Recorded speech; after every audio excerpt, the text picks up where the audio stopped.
Good morning and welcome to Tip Off. I'm David Locke, radio voice of the Utah Jazz, Jazz NBA insider. Today we've got a bunch of things to talk about and hit on. We're starting a bit early without production and a lot of stuff because the snowstorm has just hit and I have to drive the kids to school and we have to leave about 25 minutes early if I'm going to get them to school. And I'm wishing I changed my snow tires yesterday instead of doing it today.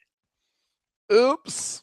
So, there is no big open, no production. I just want to bang this thing out. Just sat down, go. So, bump, pow. All right, a lot of stuff today. We'll talk about Anthony Davis. Memphis wins again. Portland's on fire. All you got to do is go east, my young son. Two players that are actually playing pretty well, at least offensively, and then we'll touch on a Jazz rumor about Andre Karolinko possibly returning and the rest. So let's hit the NBA 5 right out of the chute. Anthony Davis, we saw in person. And if you think about the history of the league, in 79, we got Magic and Larry. Shortly thereafter, we got Michael and Akeem. And then Duncan came. Then there was a drought. And then LeBron and Durant. And now Anthony Davis. So that's 7 guys, 8 guys since 1979 that are like that. Special, different, just really historical players. It's like a different wing of the Hall of Fame for those guys. We've had great players, superstar players, awesome players, all-time greats, but those guys are all those. That list is a little different. It's a little bit of an assumption on Durant there, I think. Obviously, an assumption on Anthony Davis, but it's really not that far off. Kobe probably deserves to get in there somewhere. Okay. There's another one of those players. And then there's Shaq. Deserves to be in there in that draft. So you could probably stretch this out and say, if you include Shaq and you think Kobe should be in there also, she probably should. Since 1979, we've had 10 guys. So in 35 years, one of these guys arrives every 3.5, 4 years. That's the league. Anthony Davis is one of them. He's that special, that remarkable, that awesome. He's everything. And New Orleans is going to figure out how to win with him at some point because you can't help yourself. And they're going to be the power of the West if Anthony Davis stays there for the next 10 years, unless he goes back home to Chicago or something else. Maybe we should start talking about his free agency because he's that remarkable. He's in that group. Call it 10 guys. Stretch it out. Put Shaq and Kobe in there. It's 10 guys then. And Shaq probably deserves to be in there. He was really pretty fabulous. And Kobe probably deserves to be in there. He's really pretty fabulous. So 10 guys since 1979. And this is the next one. It's also why everybody tanks. Because if you tank for a few years and you get this guy, then you're set for 15 years if you keep him. No brainer. It's completely worth it.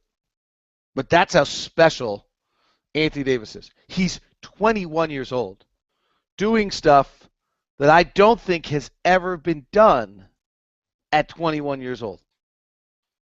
I mean, LeBron is the greatest young player we ever have had in the history of the game. And by 21, he was doing this. His 21-year-old year, he averaged 31 points, 7 rebounds, 7 assists, and 2 steals. It's ridiculous. Anthony Davis is right there. It's awesome. Embrace it. Love it. Bit daunting, right? Bit daunting in the sense that he's in the Western Conference. Magic entered the league at 20 by 21, was 22 points, 9 rebounds, 9 assists, 3 steals a game. These guys are really special when they come. Larry was a little different. He entered the league at 23. But we've got one in the league again, which makes the West daunting, but makes what we're about to see awesome. Kobe by 21, 23 points, 6 rebounds, 5 assists a game, explodes the next year to 28.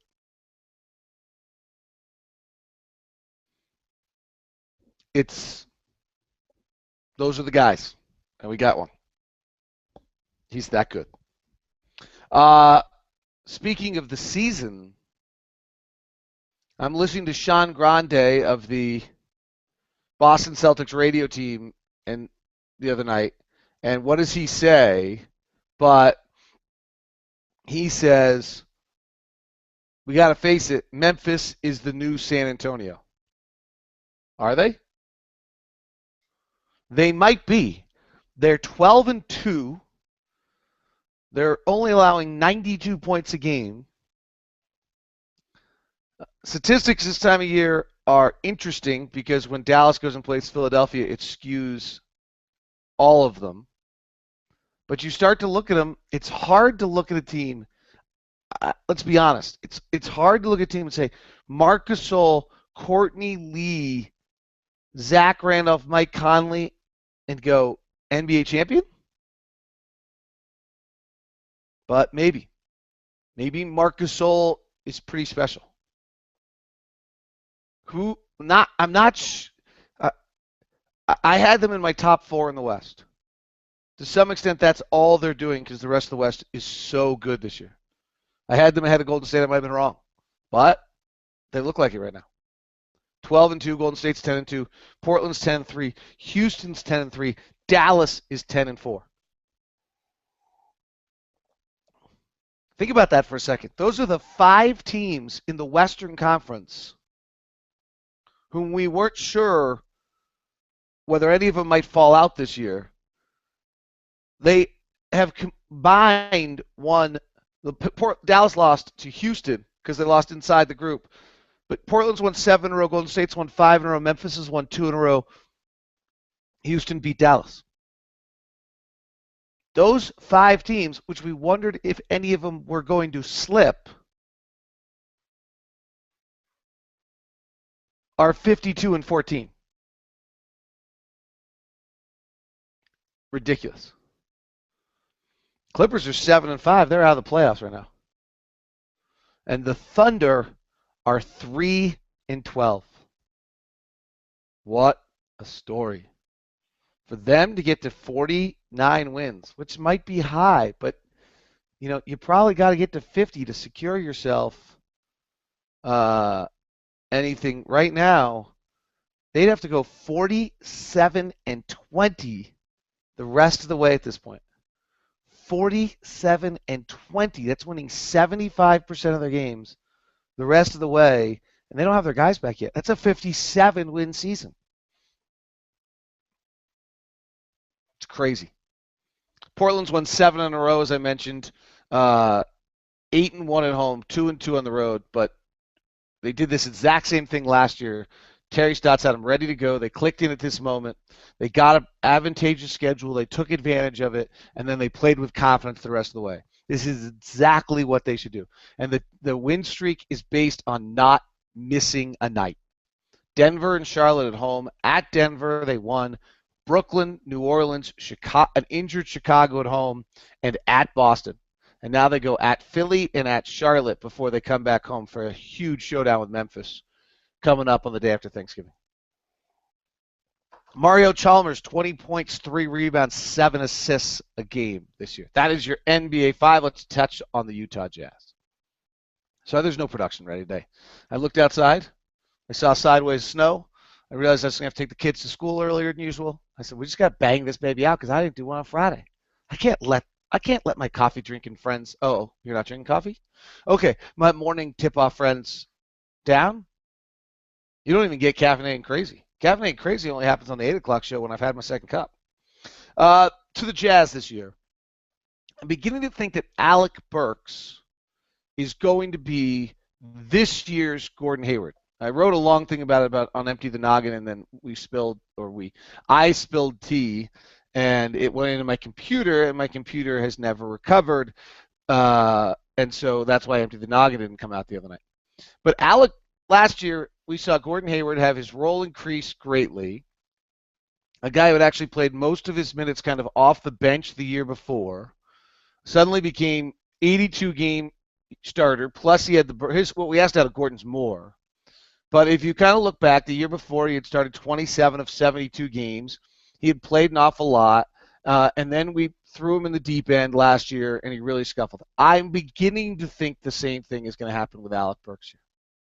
Alec Burks has played almost all of his minutes in the past on second level players to start because he's only started 12 games in his entire NBA career. He's now started 14.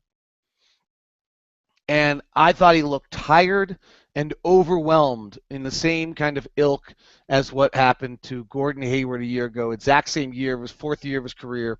Same developmental pattern the Jazz have used, which is different than what most people have done. We'll see. His three-point shooting is still really good. He's 13 of 33 for 39%. His catch and shoot is good. Again, none of this means that you would get too worried or upset or quit on him, as we're seeing with Gordon. Is just great right now. I mean, Gordon is great right now. At 39% shooting, though, with Alec, watching it the other night, it somewhat is spurred by a 1 for 11.